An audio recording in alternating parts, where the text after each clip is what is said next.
Welcome back to the MatchNet podcast. This is the only podcast that is just for single folks who are wanting to get matched and blessed and receive the marriage blessing. And this is for everyone who's trying to figure out how to navigate these times. And also, if you have no idea where to start regarding the matching process or what the blessing is all about anyways, this is the place for you.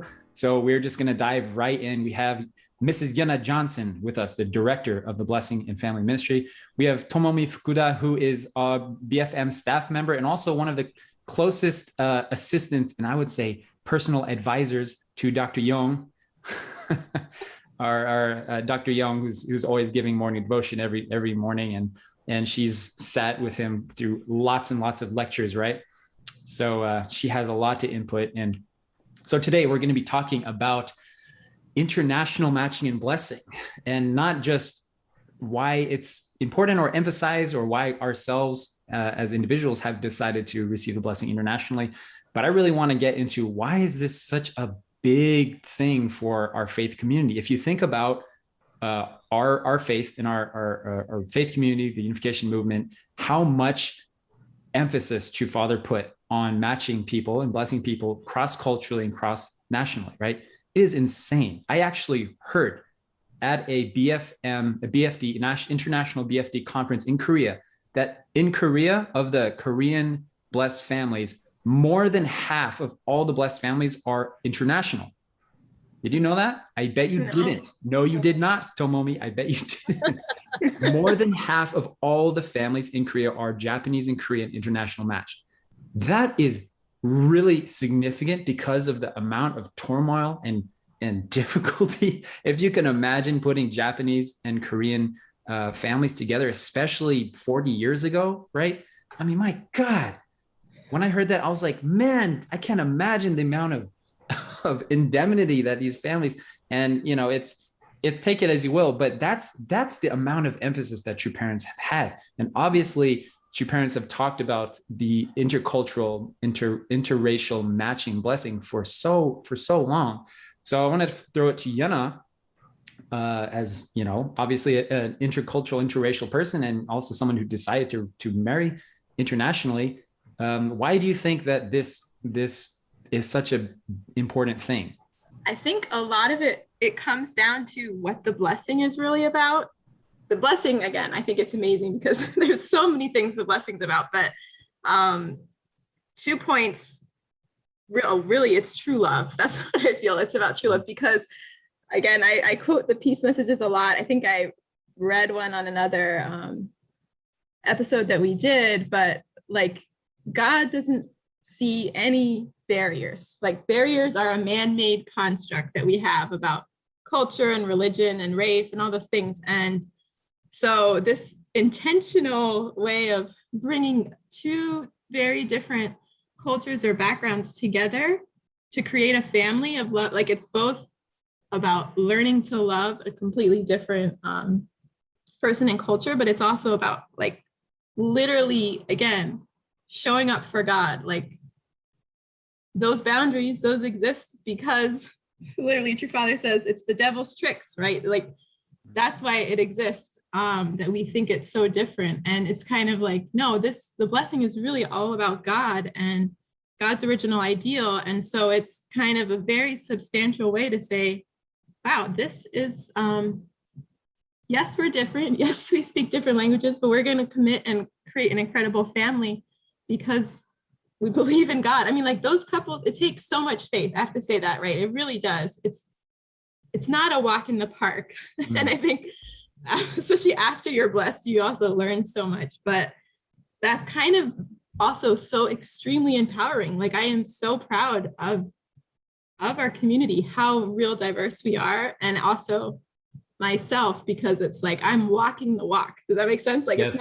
it's not just yes, you are. Some concept. I'm living it. Okay. And my in-laws are, right? Like everyone around, like I have so many fun stories about that, but that's kind of what I would say. It's like, it's more than just the blessing is this great idea that's super inspiring, but people get really inspired when you share your life because they can't imagine, just like Benji was sharing that statistic.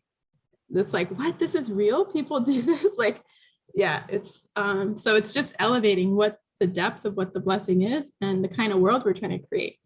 And especially amid all of the other conflicts and challenges that exist in the world, we're directly addressing that yourself, like peace starts with me. So that's kind of one aspect of it. I feel like there's so much more, I'm sure, but curious for your thoughts, everyone. Yeah, Tomomi, actually, you had joined the BFM team because of your passion really for this. And this is kind of why we're recording this. So why is the international blessing such an important topic for you? Yeah, for me, because like I am also being intercultural children raised by Korean Japanese parents. There you go. That's why, Benji, you said like right now Korea, we have so many Korean Japanese parents. So many like our children, the children are raised by these two different cultural parents.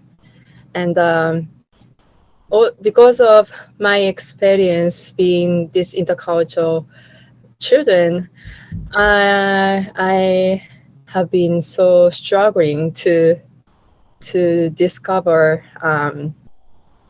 the value or like the purpose long time.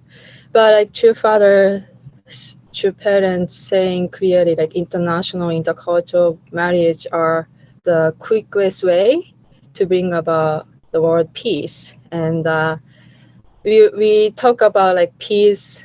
This is one family under God. We talk about really big ideal things, but how we can take ownership in this field. And international intercultural blessing, I feel that this is really deliver this world peace to this world, because like surrounding us, we have so many discrimination regarding our racism. Still, I raised in Japan, but my parents really, difficult time to adjust in Japan because of different culture. But because of this racism, because of social issues, I saw many struggles, difficulty because of racism. But through this international intercultural marriage, this is a good way, best way to overcome the challenges or bring the solution how to deal with this kind of topic to make better world. So even like one individual have that kind of desire, I think really bring great impact to the society, I think. That's why I can see the value of intercultural, intermarriage, everything. Got it. Yeah, that makes more sense. Thanks for explaining that. So I didn't know that you were half Korean, actually. I look so Japanese, I think. You actually do look a little Korean if you see your face, but it's mostly your name, and so I really, you're walking the walk too. You experience it in your own family.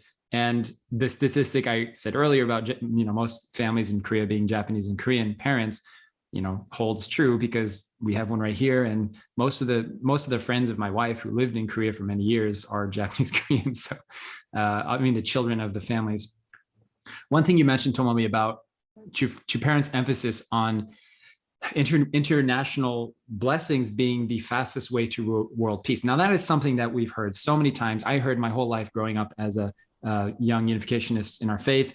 And I honestly didn't think that was true until I was faced with an actual person from northern Japan who didn't speak any English.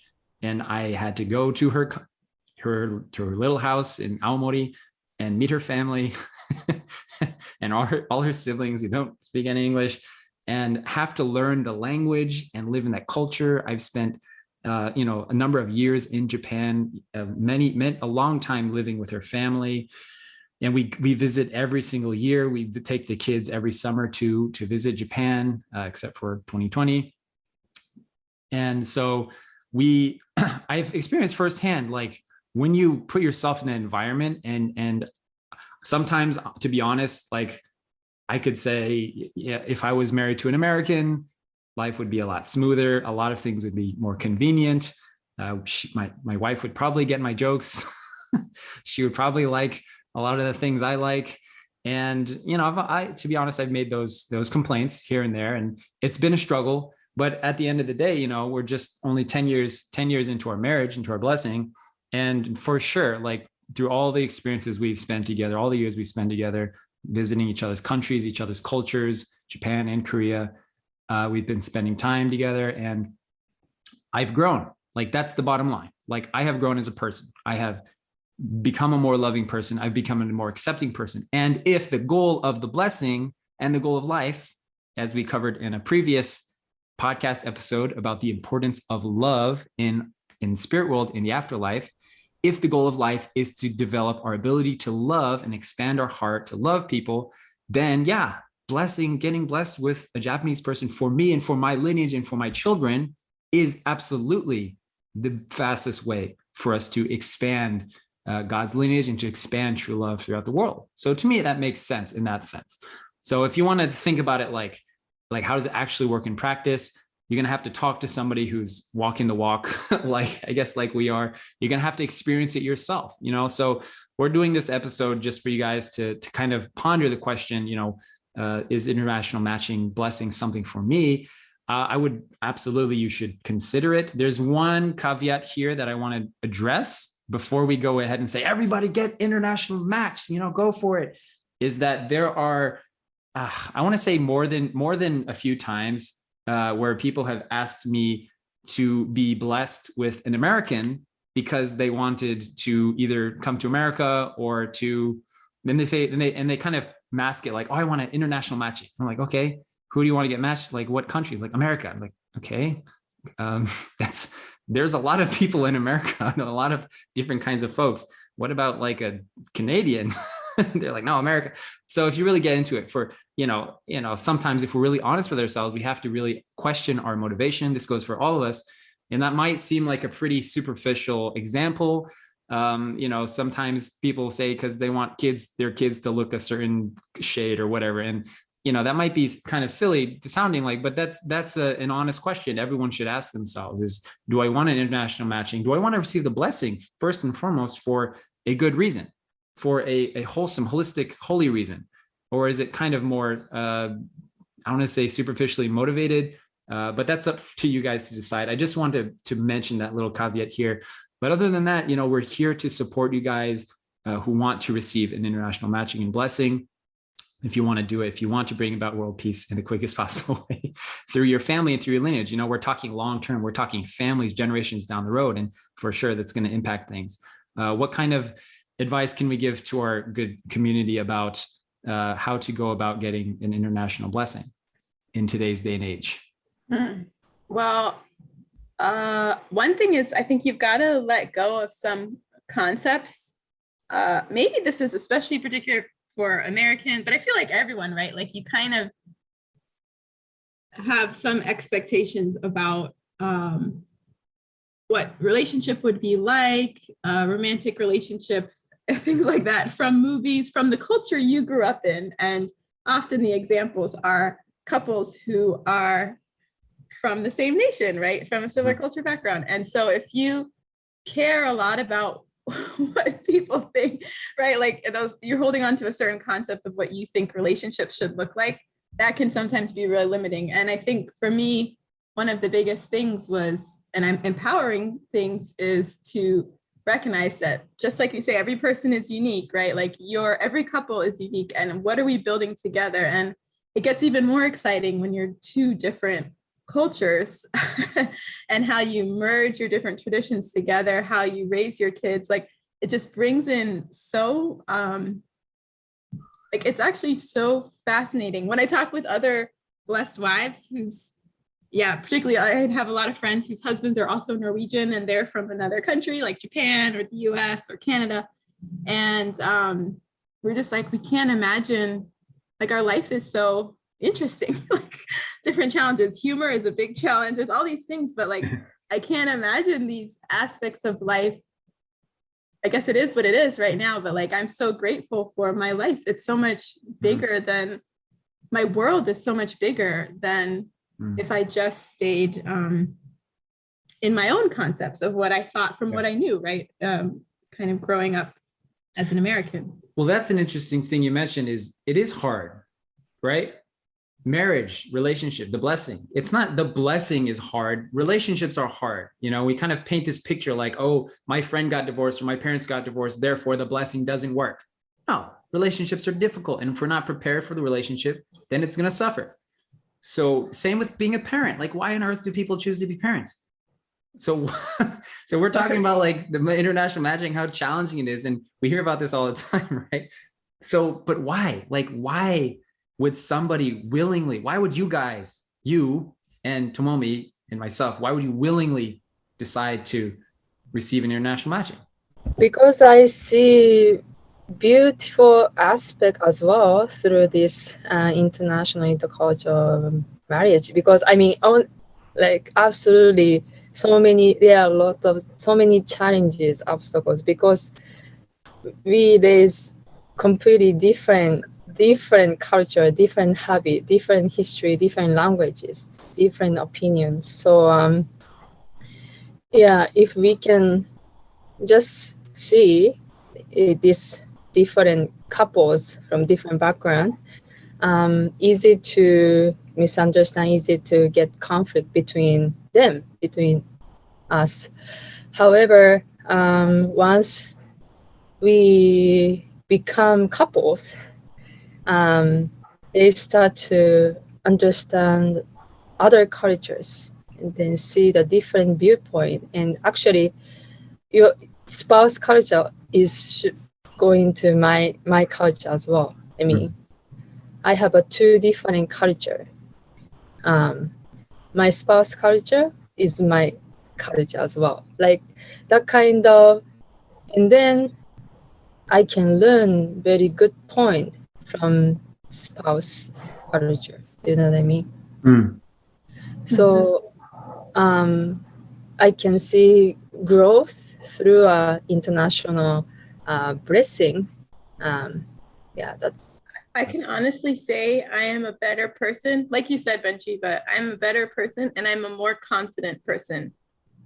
Even more, and Americans, like maybe we see it as confident, but because of living in another country, having to learn another language, also having to be really humble about what you said, Tomomi, inheriting from other language, like there's not just one way of doing things, it's the right way. I have so much to learn from Norway and from my husband and from the culture. And that's incredibly humbling. It's also made me much better.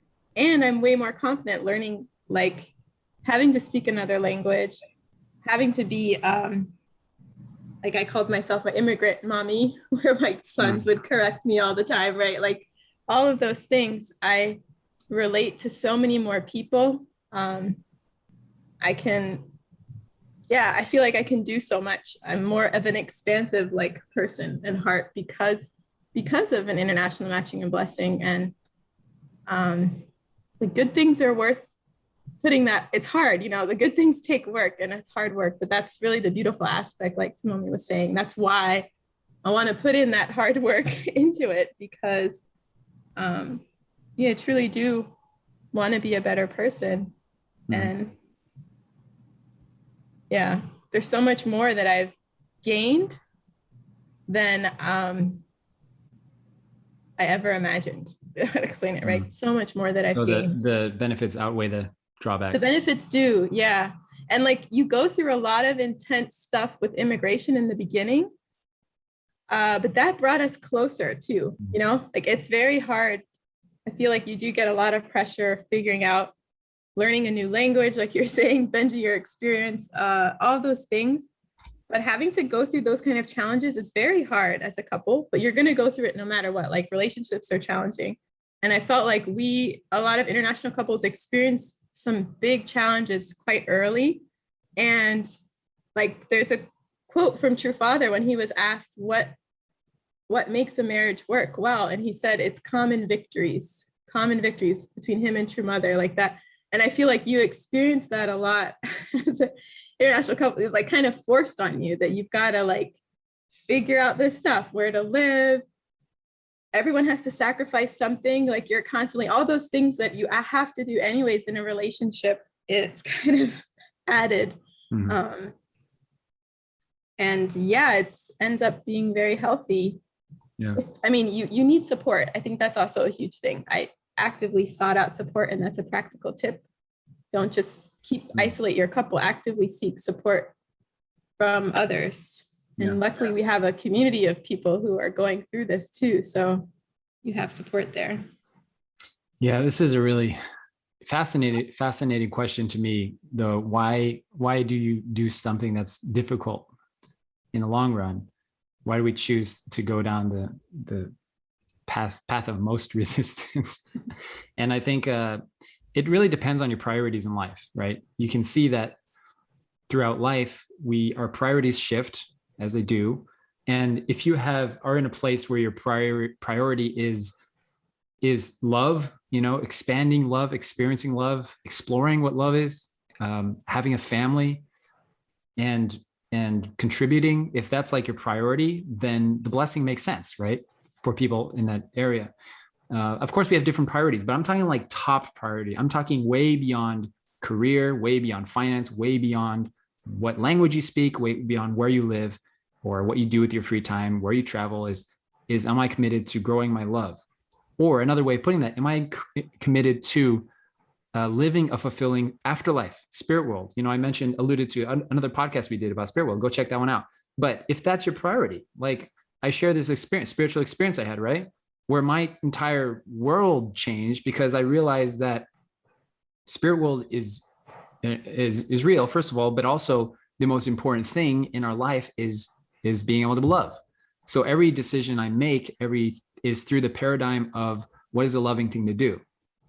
And so if that's your priority in life, then it becomes more clear who to get matched to, who to get blessed to, how to make this infinitely difficult decision about who to spend the rest of eternity with.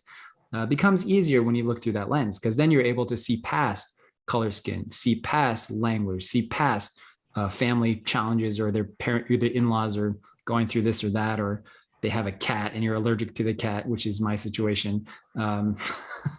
You're able to look past that stuff, right? And it has same with having kids. You're able to look past it because what's important to you is having a family, is experiencing that kind of love. So, on the flip side, if your priority is spending most of your time at work and hustling, right, and you went well into your 30s and late 20s, and you'd never really considered matching and blessing a relationship until fairly later in life, then there is an opportunity to look into that and figure out what your priorities are. I'm not saying that you are, but it's something you should look at as well. So that would be my answer. It comes to priorities, what your focus is, where your energy is going. And if you're into the blessing, then you'll make the good choices in life. All right. Okay. So you guys have any other practical tips to give our folks about how to get involved internationally? I guess what's some websites they should check out? Oh, they should check out an event that Tomomi helped with organizing called Creating Bridges Through the Blessing. We can put the link. It's on YouTube. Okay. We'll put that. But you can hear we've got couples from every kind of continent who are blessed together. So Japan and Africa, India and Russia, all these different nations speaking about it. They're interviewed. It's great. Great one to, and hear their decisions. And also it's just really beautiful to see those couples. You can see each of them so unique. Like I mentioned, their chemistry and how they work through their funny stories. Nice. Yeah. So that's a good thing to watch. Tomomi, what's the website people can get international matching from? Blessing for You website. Blessingforyou.org, is that it?